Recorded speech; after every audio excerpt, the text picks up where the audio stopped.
Don't I think what? That we're festive. We're in the mood. You know what? I'll tell you what, I'm ready for our holiday. I'm ready to be off work for a little bit. Here we go. Woo! All right. Hi. Hello. Here we are. Episode 10. Episode 10. Hi, live everybody. from Burbank. Hi. Hi, Brian. How's it going? Good. How are you? Good. Who are you? You're Tanya Canelli. Tanya Canelli. Yeah. In the flesh. There you go. Brian Valente. That's me. In the flesh. Hey, I'm crewman number 6. Crewman. Who knows what that means? Somebody's got to know what it means, right? I love when you do those. Yeah. What do you call those again? They're called lower thirds. Lower thirds. Yeah, Right. I mean, it's nothing I fancy, do. I love them. They're people fun. don't know that I don't share those with you before we. No, I have no idea. Before we go and on. actually, yeah, I don't actually even realize what they are until I watch the podcast. Because you're so Brian is really nice to me. He'll say, okay, you can watch the podcast now, and he always waits for my approval to make sure I say it's okay, that I looked fine. I actually don't. I just hit the button and just assume you're going to say it's okay. No, I'm kidding. No, he's really nice like that. But so far, I've never said no. We can't post it. I've enjoyed That's true. all of them. Yeah, well, I mean, this is we actually record it live, right? I mean, I don't think people know we record it live. It's unedited. It's raw. We Yeah, just go, totally. right? Yeah, we just do it. So far, so good. Good. Yeah. So we're going to talk about some general announcements right first. Yes. And then we're going to get into tea time and observatory talk, and of course some things. It's our year-end wrap-up. Yeah, we're gonna do it. Gosh, it's been a year. Can you believe that? No, it's been awesome though. I can't either. I mean, yeah, we'll get to all that stuff. So, so maybe you can kind of run through these, because I know we're the 40th anniversary of Losmandy was this year. it was this year. Yep, of Losmandy as a whole, as a company, and it was a great year. Great year. Thank you, everybody. Gosh, Yeah, it was nutty. It's been crazy. And the 40th year anniversary T-shirt that we talk about in episode 2, episode 2 of the podcast. Yes, of the podcast, yes. And we talk about the design, and it was a huge success. We included one with all the mounts, and people really liked it. Yeah. I mean, I would get, orders on the website, and they would say, and don't forget my 40th year anniversary T-shirt. I need a 2X large or an extra large or a large, but people were really looking forward to it. So yeah, so we do, but so it's still true through the end of the year. If you order a mount, that you get a free T-shirt. that is true. Yep, and don't forget to order yours now, because after this year they're gone. We're not going to make that 40th year anniversary T-shirt. Oh, this is a limited edition deal? This is. Wow, I did not know that. Because next year. Oh. Next year it's going to be something different, because we have our 30-year anniversary of the G11 mount. The G11 it's 30 years old. 30 years old. That's astonishing. That's pretty amazing. Yeah, that's pretty amazing. So so we will be doing a special edition T-shirt. Yep. And something else special edition. Something else. We're gonna make sure it's worthwhile. We're gonna have people pay attention. It's gonna be something good. So if you're a Losmandy fan, or you just want a great mount. Yep. There's something happening here. Something's in the works. So. Yeah, I like that. Okay. I know. I finally got Scott to agree with me. Like I said, he's pretty good about agreeing to me with some of the things, but so. Who really wears the pants around here? I mean, just saying. I'm gonna leave that alone. Just saying. I'm gonna leave that alone. All right, and then you brought Brian. You did Losmandy mount owners a great favor by setting up with the iOptron, the iPolar. You got that all set up with the G11 adapter. There was actually a fellow who wrote in, and he said he had talked to iOptron and had asked about this. Okay. And I said, just put him in contact with us, and sort of one thing led to another. Oh, nice. So shoot, I don't have it in front of me, but whoever you are, thank you. And thank you. Yeah. Yes, thank you. iOptron did make a G11 adapter for all you G11 mount owners out there, and G11T mount owners. It's the same adapter.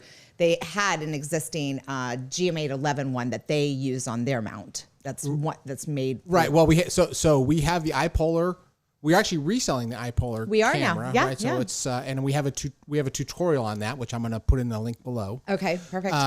Just showing how easy it is to do polar alignment. It's computer assisted. It takes literally maybe 2-3 minutes. Yeah. And we have an adapter for the G11, which is also the same as the G11T, not the Titan. The Titan is a whole different deal. Yep. And then we have the adapter for the GM8/GM811, which is the same G8. Yeah, it's a little riser one. Yeah. Clear But we have all those available. And do we have them in stock now? We do have them in stock. They are shipping. So if you want to put one on your wish list for the holiday season, go ahead and put that on there, or just order yourself one. But it does make life a little bit easier. And we do have the configurable mount option in our website, which allows you to choose the iPolar camera. Over the polar scope or whatever. Yeah, right. yeah, Okay. Awesome. Perfect. Yeah. Yeah. People like those configurable mounts. I tell you, that was a great idea. Who came up with that idea? I'm telling you, I could really come up with some genius ideas. Is that right? Mm-hmm. Who's the real brains behind the operation?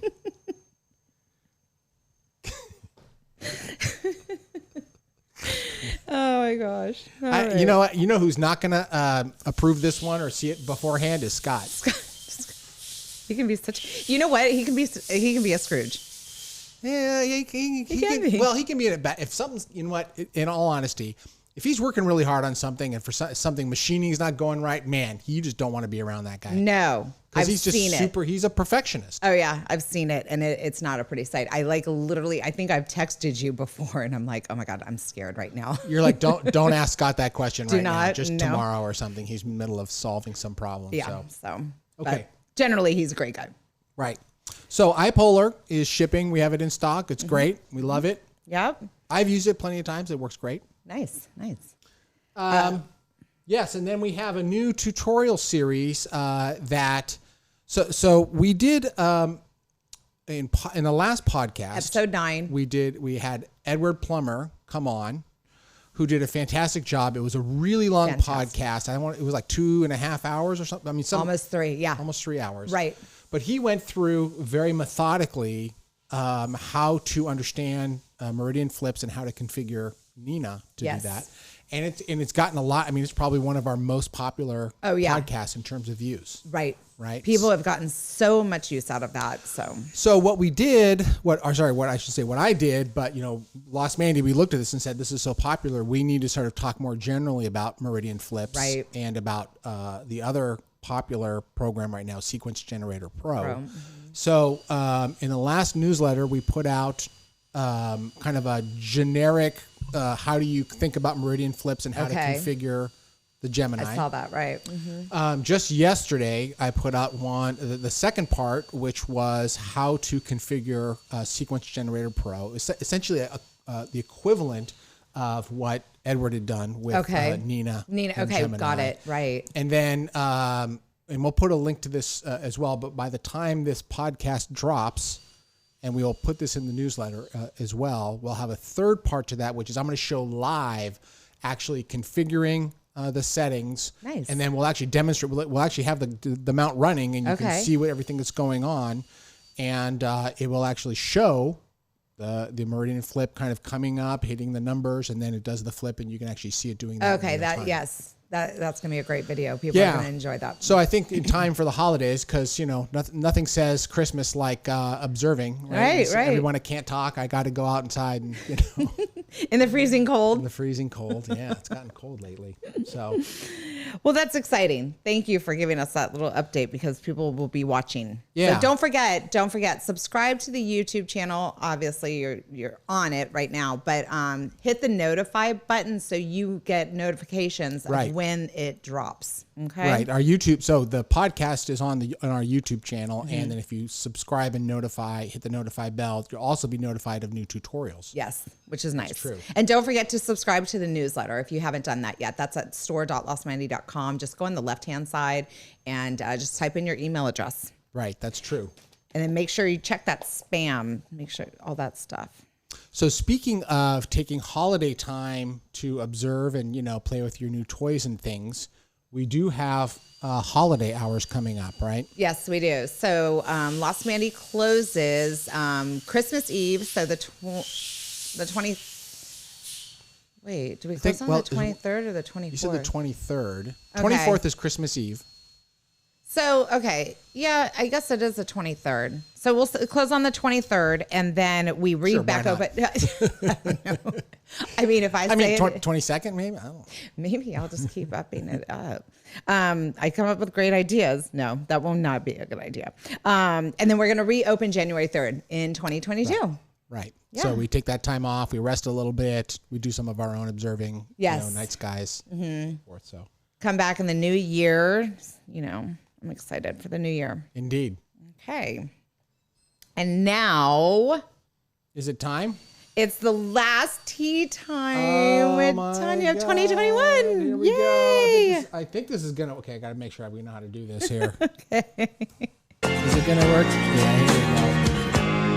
And they call it Tea Time with Tanya. We might have to switch this up next year. I know. The finest girl you'll ever know. Okay. She has all the latest tea. Thanks for listening to Tanya's segment. Today we are going to talk about. Okay, so every year I talk. This Friday coming up is the 17th annual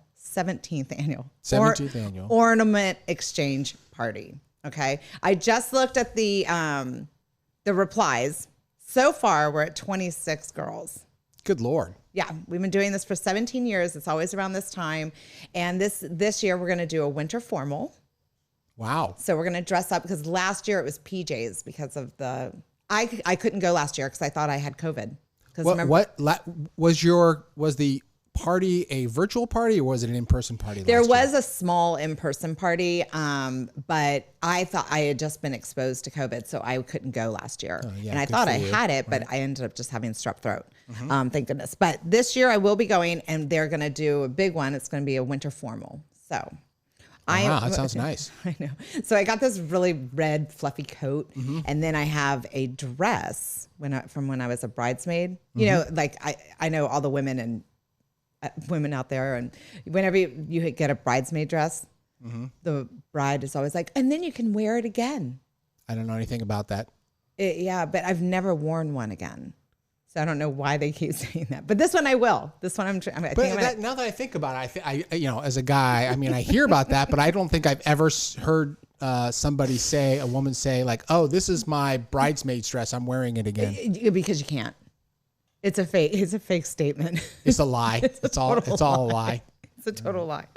But this one I will be using. I'm going to dye it red. Now but you try to. I tried to bleach it. You tried to bleach it already. Because I really wanted it to be white. What color is it now? Banana. Is that like it's called yellow? banana. Yeah, it's a really light yellow. Okay. But you tried to bleach it and what happened? It's yellow. It just sat there being yellow. I'm like, no. I'm telling you, modern fabrics, you just can't alter them. Yeah. So yes. And then, so I have my ornament exchange this weekend. So I'm really excited about that. 30 girls that we catch up every year. Okay. So in spirit of the holidays, I made us an eggnog. I made homemade eggnog. Really? I did. We always have to try to make some type of cocktail or some juice or something. There's always alcohol involved in something. Well, a couple times I've done the juicing. That one doesn't have any alcohol involved. So what's happening? So are you actually? You're gonna serve it now? Well, I'd like you to try it. Right. I mean, I'm not. It's just a taste. It's just a taste. I want to see what you think. Okay, I haven't tasted it since last night, Cheers. so it's chilled a little bit now. All right. Okay. So we're gonna taste it. That's good. Tastes like eggnog. Yeah, that is good. That's good. I like that. Yeah, I made it homemade. And you're saying so? Is this a recipe that we can link to online or something, or? I forget where I got the recipe, but all the ones I looked at were pretty much the same. Like you have to heat it to 160 degrees, like put the egg whites over here and then put the egg yolks over here. Sure. Yeah, you have to separate the eggs. So it was kind of fun. I forget which recipe I did, but that was good. Okay. Yeah. So, and then I wanted to talk about these bottles. Okay. Okay. what they're doing up here. Okay, this is a bottle. This is a Sam Adams beer. Okay, that's a beer bottle. It's a beer bottle. Okay, it comes out every 2 years. Okay, hang on. Okay, I'm gonna get the POV. Scott found out about this, and he was like, "Tanya, I want one." Okay. There we go. Okay, let's see here. Okay, so here's the Sam Adams. All right. Okay, and then if you go over here. So this thing is like, what is this made of? It's like, is this ceramic or something? Yeah, it's a ceramic. Oh yeah, look at this. It's a limited edition. Isn't that neat? So it's called Utopias. Okay, and it's a very, very different type of beer. It's 28% in alcohol. Okay, and it's a beer. That doesn't sound like a beer. It's made with Super Ninja yeast. Oh. I'm not joking. Mm-hmm.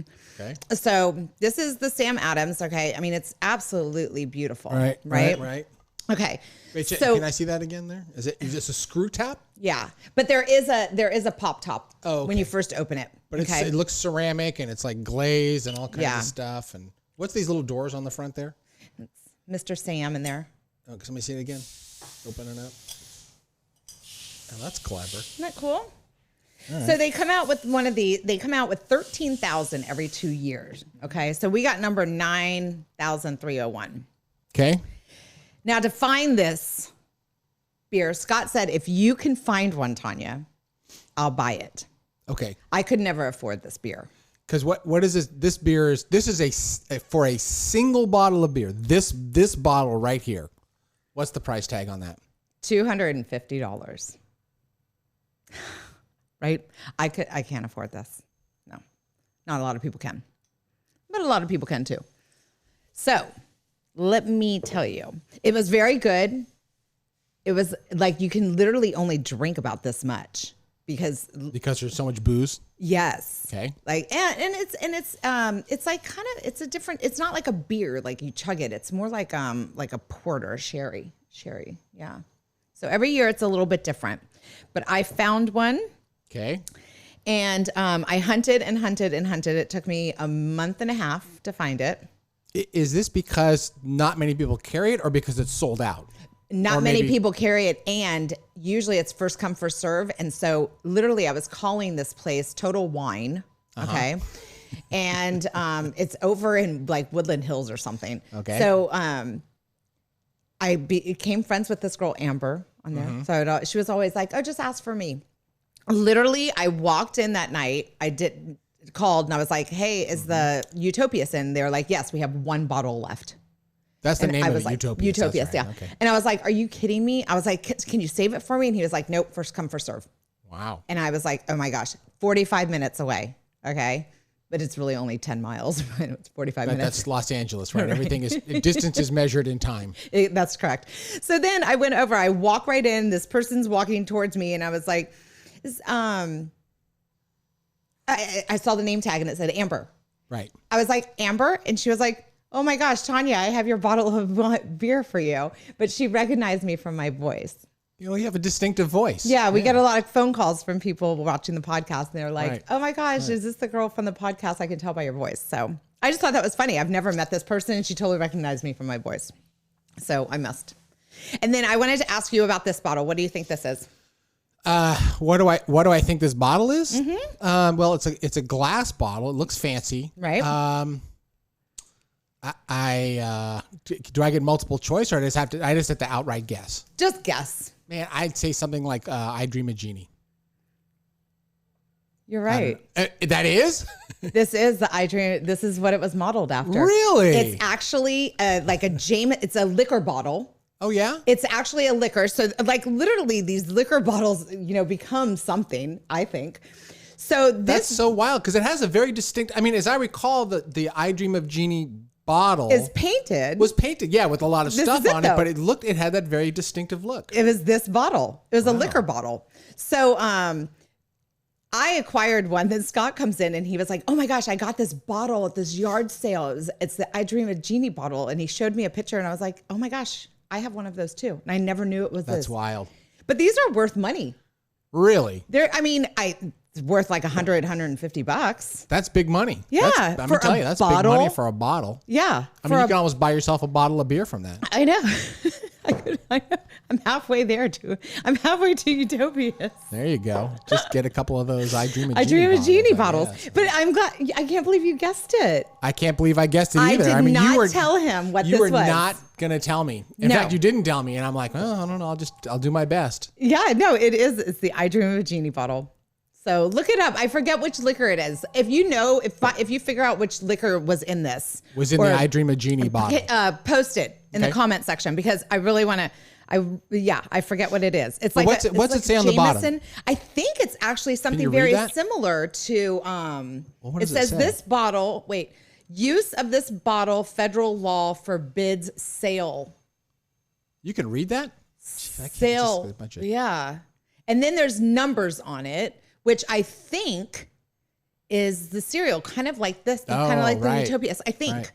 So, but it's like, I think it's like Jameson or something, but it's something neat. So, all right. Well, we'll check that out. That's my tea time with Tanya. Wow. That's great. Congratulations. The last one of the year, an interesting one. Yeah. Is there anything in this box that we need to know about? Oh, this is for my ornament exchange. And I love wrapping. I did not do a good job. I was rushing, but this is for my ornament exchange. I would show it to you, but some of the girls watch the podcast, so I don't want them to see. Yeah, you don't want to spoil the surprise, right? No. But I mean, it's a pretty sizable box there. I mean, it's not a... Yeah, it's a cute... Yes, we do have a dollar amount that you're supposed to spend. You're supposed to spend $20. That's a pretty reasonable ornament. Yeah, I mean, it makes it a nice ornament, you know? Yeah, so, but it's not breaking the bank. Right. Yeah, but we don't want like, $5 ornaments. We want... It's a nice one. Yeah, it'll be a nice one. Yeah, so I see that how this happening. Yeah. Now we are going to move on to the next segment, the Observatory Talk with Brian. Yeah. So I always forget where we last left off. But I did want to show. This is about my largely my telescope. That's in Chile. It's a Planewave CBK-20. Yeah, the Atacama Desert. It's hosted by the guys at OBSTech. So it is up and running. It's doing pretty well. I redid some parameters. It seems to be tracking pretty well. I'm just going to show you. This is an image. Okay. Let me see here because I want to see if I can. I'm loving your scarf and how you got festive with me, Brian. That? Thank you. You're welcome. I really wanted to have a festive thing, so. I really appreciate that. This is my mom did this for me. Isn't that sweet? That is so nice. I know. Okay, but I want to show you this image. There we go. Okay. This is NGC 1566. This is only 2 nights of data, but what I'm going to do is I'm going to talk about. It's a little noisy because I didn't bother to do any noise reduction. I'm doing some more nights of gathering. Also, I mean, for those folks who are familiar with, I think it's called the Spanish Dancer galaxy, but I think this right here, this big blue thing, is a new thing. I think it's actually a supernova. Really? I think that was a brand new thing. Oh, wow. But what I want to say is I'm going to show a couple processing techniques that I kind of stumbled upon recently. Okay. They're not complicated, but if you're using PixInsight and you do galaxies in particular, this is going to be very, very well. Actually, one of them is going to be about galaxies, but the other one's going to be about just general purpose. Using how do you sort of fold in hydrogen alpha to an RGB type of image without making it look goofy.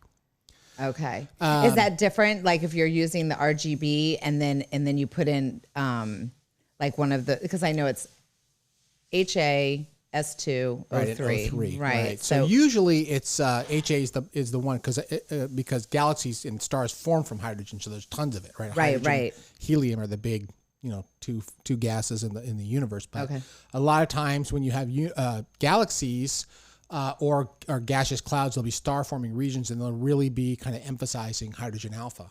So it's very prevalent, but in galaxies in particular, they'll have star forming regions which are kind of heavy in hydrogen alpha. And so that emission line it's tricky for how to get that integrated in. Everyone's got sort of a different version of this, but I want to show one that I stumbled across recently, and I'll put some information below in the description, but I think it's pretty handy. Okay. All right. Awesome. Yeah, and then we're going to talk about that in a little bit, right? Yeah, I'm gonna come back. We'll do some more details of that. Okay. I think right now, I think we just want to kind of do like a recap for end of year for 2021, and thinking a little bit about 2022, right? Yeah. We were going to say, it's been a great year, really good year. And we just wanted to say thank you for making us a success and for giving us information to make your imaging successful and all that things. Cause it's a two-way street, you wouldn't know what to post unless people were asking you the questions or what their difficulties were. Yeah. I mean, this year, sort of in the bigger picture, this year's kind of sucked. But I mean, the silver lining, I think, for anybody watching this podcast and for us is that astronomy has kind of come into a renaissance of not only more people taking up the hobby, but also really taking the time to enjoy it. And we've seen the quality and number of images and the people observing things have just exploded. And it's been really wonderful to see that. I mean, no pun intended, but it's skyrocketed pretty much. It's like one of the guys here always does puns. And so that was for you, Larry. Larry. Yes, of course. Well, and I think it's a couple fold too. I think technology has helped people get more into it. Like now we have this iPolar that helps you polar line and gets you going up and running within 2 to 3 minutes. Before you had to do all that stuff yourself. It was all done manually. And so I think a lot of technology is making a lot of people more willing to take it on.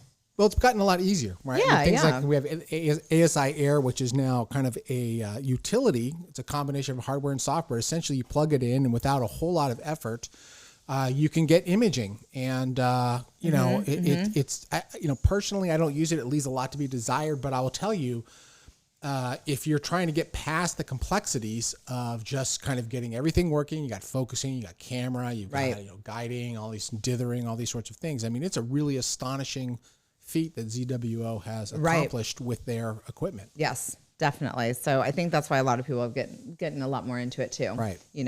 Right. So yes, it has been. Let's see.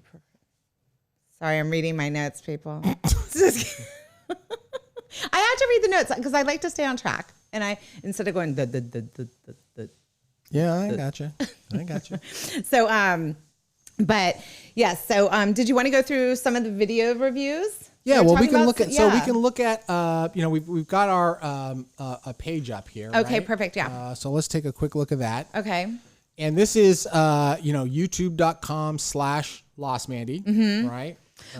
We've had a lot more subscribers this year, that's for sure. Yeah, I think with all the tutorial videos that we're putting up with the podcast, so it's been really helpful. Mm-hmm. But we have, so you can kind of see there's a combination of these white ones, which are our new owners video series. These are all the tutorials. We'll talk about in a second, interspersed with some of our podcasts that we try to make. And then you have the scan button over there. I'm not a big YouTuber. Right. Yeah. Okay. So but I think that there's another view of it, right? We can go to videos, but what I want to do is I want to look at the playlist view here. Okay. So, these are the playlists, and maybe I'll just show this one real quickly, but we have over the last year developed a comprehensive, from sort of start to finish, all the way from getting your box to show up. Yes. Through, configuring your mount, setting it up, balancing, setting up your Gemini. Mm-hmm. And, as I mentioned lately, we've been doing all the way to doing Meridian flips using your imaging program. Oh, I like how you say that advanced topic. Yeah, that's good. Yeah, you like that? Yeah, I do. Oh, okay. Mm-hmm. Good. So this is, this is anybody who's got a brand new mount, or even if you have one, if you haven't seen these videos, they're really, really instructive. I really tried to spend a lot of time, and we've talked a lot about the contents of them, right? About the common questions that people get, and we really want to make sure that those topics were addressed in these. And we're going to continue adding to this, but this is a great resource for anybody using a Losmandy mount. 100%, yes, 100%. Right. Yeah, this has been so. And then we also have our playlist, which is the podcasts themselves, right? Yes. So all the way, and it features you every single time. I know. It picks you for some reason. Thank you. For some reason, mysteriously. But this is going to be episode 10. Will be here at the end. But we've got, we go all the way. It's about an hour long. each one, and we've covered all kinds of different topics. Right. Usually this one we're kind of having just as like a fun podcast and a thankful, just kind of talking about things. But usually there's always information that is informative and right. that is useful. It's not just tea time. Right. Well, I'm going to do, and at the end of this right. one, I am going to do, stuff. And I promise you, it's going to be good stuff. Like I've been working on these for a while. So nice. Okay. You'll like them, I think. All right, let's get to those. After we talk about what's coming in for 2022. Let's give our people something to look forward to. All right. So one thing that's coming up that I'm looking forward to is AIC, the Advanced Imaging Conference. This is anybody who's doing imaging, any kind of imaging, and just wants to improve, this is the place to be. Yes, definitely. And it is where is it? San Jose, California. Usually we drive. We might fly this time. I don't know what Scott wants to do, but sometimes we drive. But we will all be there. Me, you, Scott, and Brian. Yep. So stop by our booth if you're going to go. Get your tickets ASAP because I think it's limited, but I'm not 100% sure with that. But we will be there. Yeah, but it's a conference. So obviously we're going to show and talk about Losmandy and show some of our gear, but the conference is predominantly an educational series. They have speaker after speaker after speaker. When you purchase a ticket to attend this, not only are you watching live and of course can ask questions, but then have a video recording at the end that you can then rewatch all of the the digital library. Right. Exactly yes.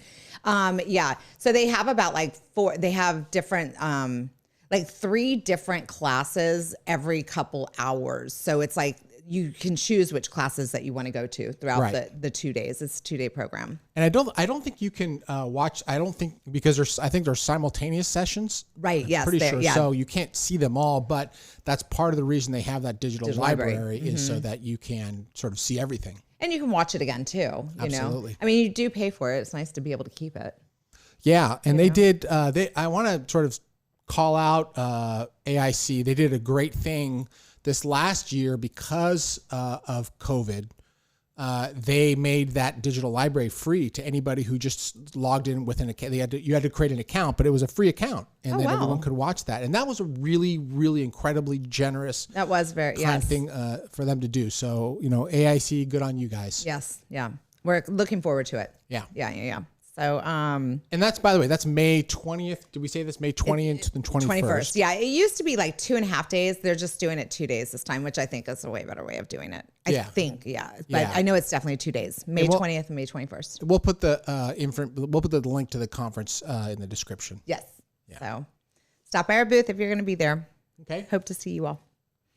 And then the next thing that I'm looking forward to in 2022 is we are going to be doing more things with our podcast. Yeah. Yeah, we're looking, it's been a success. Thank you. We've really enjoyed doing it. We've gotten a lot of feedback from from viewers, but we want to take it live. Yeah, we're going to take it live. Mm-hmm. Live meaning we're going to stream live to YouTube and probably Facebook and possibly others. We're looking at other channels. We're looking at different platforms, so that, and then I think. And just like that, it stopped recording. I don't know what happened. The file size looks normal for our podcast, but for whatever reason, the video stops at 35 minutes. So apologize for that.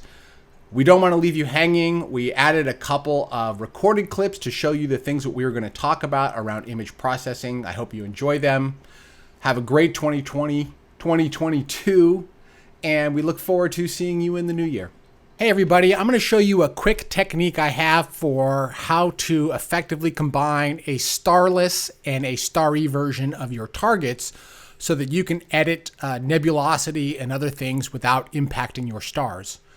I'm not going to go through how to create a starless version of your image. That's something I did in PixInsight using Star Exterminator, but you can also use StarNet, and there are options available in Photoshop for creating starless versions as well.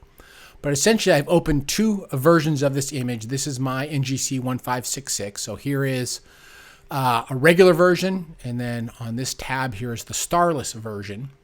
So the first thing I'm going to do is I'm going to copy this layer, duplicate this layer into the starless version. Say OK. So when I go to the starless version here, I have these 2 layers. the regular version and then the starless version. And you can see they're pretty much identical. And I'm going to go ahead and close this one out. So we have just this one. And now with the starry version on top, in fact, I'm going to say starry, and I'm going to rename this one starless. Okay. So with the starry version on top, I am going to change the blend mode to difference. And you can see it's going to create a perfect copy of essentially just the stars, and a really nice version, not just pinpoint stars or kind of approximations of the stars, but the stars themselves. And then what I'm going to do is I am going to make a clone stamp version. I forget exactly the terminology. I believe it's merge visible, except I want to actually do a version of this where I'm hold down Alt, Control, Shift, and E, and it creates a copy of that. And I'm going to call this Stars Only. Okay. So that's what this layer looks like, just the stars. And now I'm going to turn on my starless version and put it beneath that. Now, of course, we can't see the starless version because this is on top of it, but I'm going to change the blend mode to linear dodge add. So these two combined, the linear dodge add of just the stars plus the starless should equal exactly the image that I had before, the starry version. So let's go ahead and run the test comparison. So here is the stars extracted out and compared against the starless version, or combined, I should say. And then here is my original. So if I turn these two off, we should see it looks identical. And in fact, it pretty much is. I'm going to turn it back on, turn it back off, and it looks identical. So the nice thing about this is now I can actually edit something like a curves layer here on the starless version. And again, I'm just making some examples here, but I can sort of pull this down, pull this up, and I'm able to edit this without actually impacting the stars at all. Of course, this curves layer is impacting the starless only, right? So this is a great way I found to combine a starless and a stars only version, and particularly being able to extract out the stars layer in a way that's meaningful and doesn't mess up the stars in any way. In this video, I'm going to show you a technique that I learned for how to combine hydrogen alpha information into an RGB image, particularly around galaxies, and more specifically around spiral galaxies, but I think this could be applicable pretty much for any galaxy that has a significant hydrogen alpha component in star-forming regions like we see here in NGC 1566. So this is the hydrogen alpha layer, and this is my RGB image here. These are taken with a narrow band filters, or sort of, filters, broadband filters, but red, green, and blue separately, and then combined. So I have a red, green, and blue image, and my goal is to take this hydrogen alpha information and put it into here in a way that is visually pleasing. I just want to point out this is not my invention. There is a web page that I'm going to provide a link to, but provides the details and also the pixel math formulas here that actually shows you how this works. So the first thing I'm going to do is I need to get access to the red layer individually from this image. So I'm going to go ahead and extract or split the red, green, and blue channels. These are all, by the way, I'm working in linear. So this is my blue, this is my green, and this is my red. And I don't necessarily need to look at them. I just need to simply have it available. And I'm going to rename this one red because that is what my pixel math equation looks for. And I'm just going to set these over here for a moment. So what I'm going to do first, and this is a two-step process. First, I use the first part of the equation of pixel math, which is to remove essentially the red components in the hydrogen alpha, and I'm left with just kind of the hydrogen alpha emphasized portions of this particular filter. Because as you may know, hydrogen alpha and red are kind of in the same wavelength area. So the goal here is first to remove some of the red out of here, and I'm left with primarily the hydrogen alpha portions. I'm not going to go through the details of the pixel math expression. That's covered in the web page, but there is a symbol here that I want to pay attention to, and it's just Q as a symbol, and it just has to do with a multiplication factor in extracting out the red. So I'm actually going to set it to 2, which I know is a different or incorrect version, and I'm going to replace the target image. So I'm going to go ahead and run this here, and you could see it affects the image, and this of course looks terrible. So I'm going to undo this, but I'm going to back this down to what I know is the correct number. I'm just going to show you a couple examples. I'm getting closer to the point where in this particular example it's 1.1. And what's happened is here's the before and here's the after. And this really emphasizes, without getting those black splotches in there, it really emphasizes the hydrogen alpha portions of things. And I'm not too worried about noise or anything else because I'm really going to combine I'm really interested in this portion which really highlights these star forming regions in this galaxy. So again, here's my before of the hydrogen alpha only. Here it is with the first part of this process done where I've subtracted out the red and I'm left with primarily the hydrogen alpha components. So I'm going to close this, and then my next step is going to be to essentially add this hydrogen alpha into my RGB image. And again, without going through the details, essentially there's a bit of combining it into how it combines into red. We leave green basically alone. And actually there's a little bit that we impact blue as well. So in order to best see this, I am going to dim this a little bit. This is the just red, green, and blue. And I can already see some of these hydrogen alpha components in here, but they're certainly not emphasized. So I'm going to now run this. And you can see that it's done a great job in adding in these hydrogen alpha star forming regions without kind of mucking with everything else. So here is the before and here is the after. And boy, what a nice job in terms of how to go about doing this. Now, this is, again, a linear version, so I don't expect it's going to be miraculous in terms of its presentation here on screen. There's a lot more work to do. But as you can see, it's done a really, really nice job in terms of how to fold the hydrogen alpha information into my RGB image. And then, of course, I'll go on and continue editing from here. It's in the linear phase before stretching and everything, and this is in the color portion of things. So if I was going to edit the luminance separately, I probably at this point would extract the luminance and go from there. So really nice way to add hydrogen alpha into my RGB image for spiral galaxies, or at least galaxies where there are star forming regions.